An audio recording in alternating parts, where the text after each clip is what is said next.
Hello again, I am Blunty, currently sitting at my desk in Sydney, Australia, and on this side of the dateline, it is August the 1st, 2023. Some of you slower countries might still be slogging your way through the last dregs of July. Don't worry, no need to be embarrassed. I believe in you. You can do it. In terms of chronology though, past being a gimmick for the intro, 7 months ago I published a video outlining what evidence we have and what patterns of behaviour Nintendo have had over their nearly 4 decades of being a household name in video games to try and paint a picture and pin down when we might expect a replacement for the superb but power anemic and feeling weaker by the day Nintendo Switch. There's a new batch of alleged leaks and some conjecture based off official statements and such that might shift to the expectation of a looming announcement and release of a Nintendo Switch 2 or Nintendo Switch Pro or whatever they wind up calling it. Probably just new branding altogether. Hopefully they've learned a lesson from the Wii to Wii U debacle. Point is, the replacement for the wildly successful Nintendo Switch is on its way. There is no doubt in anyone's mind on that. The only questions we have are what and when, and we might have a better idea about that stuff now. But alongside that comes a fresh batch of rumours about an incoming PlayStation 5 Pro. Once more based on experience with Sony's behaviours, it would fall in line with what any dope could guess is going to happen soon. But we do have a known PlayStation leaker who has gotten things right in the very recent past, notably the leak of the Project Q, the PlayStation handheld, which we now know to be true, making fresh predictions about a PS5 Pro and some details on its supposed immense, monstrous power. And I do mean immense. Wait until you hear what this guy's predicting. So let's have a chat about that. And if you'd like to help support the channel, and I really do wish you would, there's Patreon. There's the thing you can do with leaving a comment. You can thumb, you can sub, you can bell, all of which help me out too. And you can do those last ones for free. So cheers for that. Damn good of you. Now then, the so-called Nintendo Switch 2 rumours. In my last video on the subject, we spoke a bit about various hardware hints and predictions of Nvidia's hardware and what they've done with DLSS 2 and 3.0 specifically, and what that could mean for pushing the Switch up to 4K and getting good frame rates out of it and all that kind of stuff. But it all boiled down to mostly my own expectations of a new Nintendo console being based off the long history of console release timings from Nintendo. Successful Nintendo consoles saw their replacements after 6 to 7 year gaps, the unsuccessful ones closer to 5 years. This has been a very, very reliable thing. And guess what? The Nintendo Switch is of course very successful, and it just turned 6 years old a few months back. The most recent news though, with any reasonable evidence or at least credence behind it, comes in 2 forms. First one, a potential Nintendo Switch 2 release date timeframe has been reported based on Foxconn's business dealings and predictions of what's happening with their business.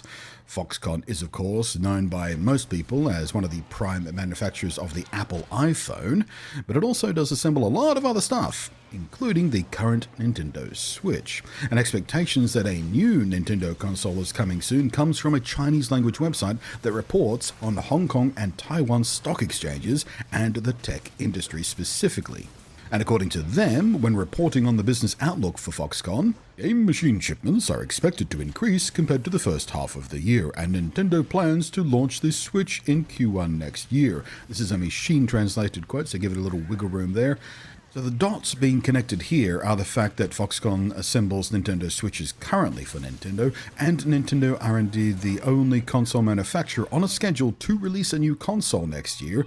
Again, the Switch is nearing 6.5 years old right now as we speak, and that's at the exact timing of when Nintendo have replaced all their other successful consoles for the entire history of the company. And a few days ago, the same source, a website called MoneyDJ, reported on a very similar suggestion. This time around, a company called PixArt, who have also worked with Nintendo on game consoles in the past. In this case, they specialize in CMOS sensors, camera sensors to the less technically inclined out there, like the ones, for example, in the Wii controller that we used for tracking the sensor bar for motion control, and the seldom used IR camera in the right-hand Joy-Con for the Nintendo Switch. Did you forget there was a camera in there? Bet you did. Most people do because it's only been used like 3 times. Well, point is, PixArt make that camera component. and they too are being reported as warming up their supply chain for a new Japanese game machine. Again, Nintendo not mentioned by name, but it's not too hard to extrapolate that with the Q1 2024 timings of both of these statements about manufacturers with existing ties to Nintendo and the fact that the Nintendo Switch turns 7 years old in Q1 2024. That the predictions that these companies are going to have a pretty good time in 2024 manufacturing stuff for new consoles, that it is indeed very easy to join the dots that the Nintendo Switch replacement would fit very neatly into that timing, meaning, in line with my own predictions, in fact, we're likely to have news on this, and I mean real news, not just leaks and rumors and extrapolations, but real news about the Nintendo Switch replacement by the end of this year. Nintendo first announced the existence of the Switch, back when it was still being referred to by its code name, the NX, back in March 2015, a full year before its eventual release. But that was announced kind of early, mainly because the Wii U was failing so massively in the market. Nintendo kind of needed to lay out the breadcrumbs of hope, saying, hey, there's a new thing coming. Acknowledging, well, not out loud acknowledging, but acknowledging the Wii U has been a miserable failure, so they need to bring out something new to reassure their investors, to reassure Nintendo fans, to say, hey, there's something new coming along. We call it the NX, and just wait till you see it. But of course, given the Nintendo Switch has been a huge success, I expect a much smaller window between the announcement and release for whatever replaces it. And this, of course, is obviously so they can squeeze all they can from the Switch sales before an official announcement of it being replaced chills sales down. So given all of this, I would expect solid leaks by the end of the year, probably in the form of stuff from dev console type leaks. Nintendo themselves will likely keep any official fanfare for early in 2024 to make sure the Switch's last holiday sales period isn't too overshadowed. Now then, those new PlayStation 5 Pro rumors though. A much less predictable, reliable source on that, and it's a big swing too. The newest, let's call them predictions, not rumors or leaks, but they really are just predictions, about the PS5 Pro include it being more than twice as powerful than the current revision of the PlayStation 5, suggesting it'll have 23 plus teraflops of graphics processing performance. The PS5 Pro is set to be a monster. The current model of the PS5 has 10.28 teraflops. So if you're doing the math, that's more than twice the power. Now, that said, I do really hope we all finally have learned our lesson about the teraflop thing, right?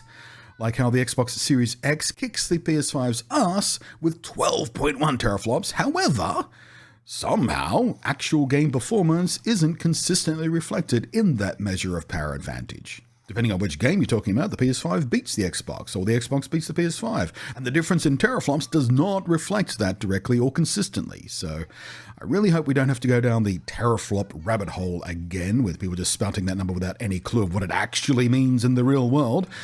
But it is at least mildly useful for making rough predictions about the PS5 to PS5 Pro comparison, specifically given that they're the same hardware family and run the same OS and will be running the same games on the same code bases, yada yada yada. The rumor source, the prediction source this time, is actually the same person who spat out what turned out to be accurate rumors about Sony's handheld PS5 remote streaming screen thing. Let's not talk about that, it just makes me laugh. Now officially confirmed, of course, and with the expected release date of November. And most recently, this person has resurfaced an earlier prediction about the PS5 Pro, well, speculation really, about the specs of the PS5 Pro. Quote, retweeting it and adding some more details to the rumor, including the codename Project Trinity, which is in line with the naming scheme, with what we know about the code names of the PS5 related hardware items, including dev and retail consoles. But anyone can make a guess at that, because it's all part of the same family of references to Trinity and Morpheus and yada yada yada. But again, this is the same person who nailed a lot of things about Project Q very accurately. But the prediction also includes naming the AMD's APU's codename, which is supposedly Viola, and that'll have 30 workgroup processors and up to 60 compute units, which is in line with AMD's architecture nomenclature, but again, anyone can guess that kind of thing. But the way they've worded this does indicate they don't understand AMD's architecture and how it works and why it's named the way it is. See, a workgroup processor contains 2 compute units. So claiming that the PS5 Pro's APU will have 30 of them and up to 60 CUs, well, it doesn't work that way. It's not up to 60 CUs for a start. If it has 30 workgroup processors, it has to have 60 CUs, because each workgroup processor has 2 CUs in it. 30 workgroup processors is, by definition of the hardware architecture, 60 CUs. They're the same thing. It's the same component, just described at different levels of detail. It's like saying a bicycle will have up to 2 wheels. The word bicycle literally means 2 wheels. That's why we have words like unicycle and tricycle to describe other forms of a similar transport. The word bicycle implies 2 wheels inherently. The same way 30 workgroup processors imply directly 60 CUs. In any case, further predictions include it being a custom AMD chip. Well, duh, that's an easy guess to make. It'll be based on Zen 3 and RDNA 4. Again, an easy guess because that's simply AMD's current architecture. That's what they have right now. That's the top of the game right now. And the existing consoles have a customized chip from AMD based on what was then current architecture. So this is less of a prediction and more of a statement of obvious fact, really. PlayStation R&D preparing a PlayStation 4 Pro. This is just the architecture they will use because it's what's there. Also predicted a higher frame rate at 4K, which, duh, if you've got more power, obviously you can run 4K at higher frame rates. Improved hardware accelerated ray tracing, which again, duh, that comes with the territory. Both of these things just come with having the newer AMD architecture. It is more powerful, it is faster, it does ray tracing better. It's built to do that. It's hardly secret leak, 5-head prediction territory here. This is just obvious stuff. The good news is, though, that combination of Zen 4 CPU tech and RDNA 3 GPU tech slammed into a custom APU chip, it's already in the world. It's out there. And it's already impressing with its power and performance. I have one of them. I have a machine with a Zen 4 CPU, RDNA 3 GPU, slammed into an APU chip, and I play games on it regularly. It's inside my ROG Ally handheld PC, and it is indeed fantastic. Now, of course, the chip in the ROG Ally is designed for portables. It's not going to be the same one that the PlayStation 5 Pro uses. The chip for the PS5 Pro won't have such restrictions on heat and power that a portable device will have, so it'll be unleashed a lot more than the Ally is. Please understand me, I am not saying or predicting the ROG Ally will be as powerful as the PS5 Pro or the PS5 Pro will perform like the ROG Ally. Please do not be silly about that in the comments. I feel annoyed enough that I feel like I have to preempt that leap in logic and accusation of being silly in the comments. I've just been doing the YouTube thing for 17 years now. I know there'll be at least a couple of dumbasses out there who just woefully misunderstand what I just said about the chip inside my ROG Ally being the same architecture family as what we're expecting in the PS5 Pro, and any kind of prediction about performance based on comparing those two things. Anyway, the last 2 claims on this list, though, a claim that PlayStation is demoing the PlayStation 5 Pro with developers right now, already, as we speak, and the PlayStation 5 Pro development kits are going to be in developers' hands by November.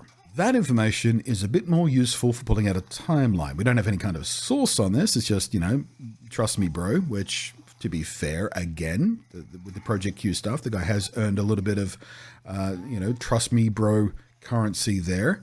But if it is accurate, what it does mean is do not expect the PS5 Pro until much deeper into 2024, probably quite late into 2024. The gap between the first rumors of a PS4 Pro dev kit in the hands of a studio was an entire year before the actual release of the PS4 Pro. So that's our mark for the timeline here, up to a year between the devs getting it and it hitting the streets. Now, it might come sooner than a year away, sure, but the PS5 is, well, frankly, it's selling pretty well right now. Good, great even, perhaps.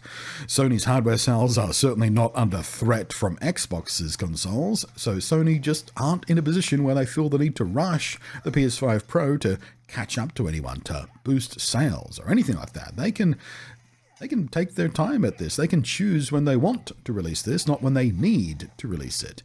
But of course, the easy prediction is, like I was just talking about with the PS4 Pro stuff, holiday season 2024 for PlayStation 5 Pro. That seems like the most sensible, the most likely, based on what we know so far, and based on what would make good business sense for Sony, really. But it does also mean that if dev kits are indeed about to feed out, and the PS5 Pro is being demoed to devs right now, we can probably start expecting some solid leaks about its hardware, because that always follows on. Someone's going to say something somewhere that they shouldn't have.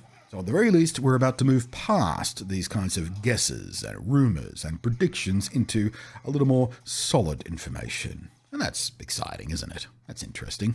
In any case, hopefully this video has been interesting for you. I am Blunty. Thank you very much for your attention, and thank you always to the patrons scrolling up above there for their above and beyond support of the channel. Appreciate that quite a lot. I'll catch you next time.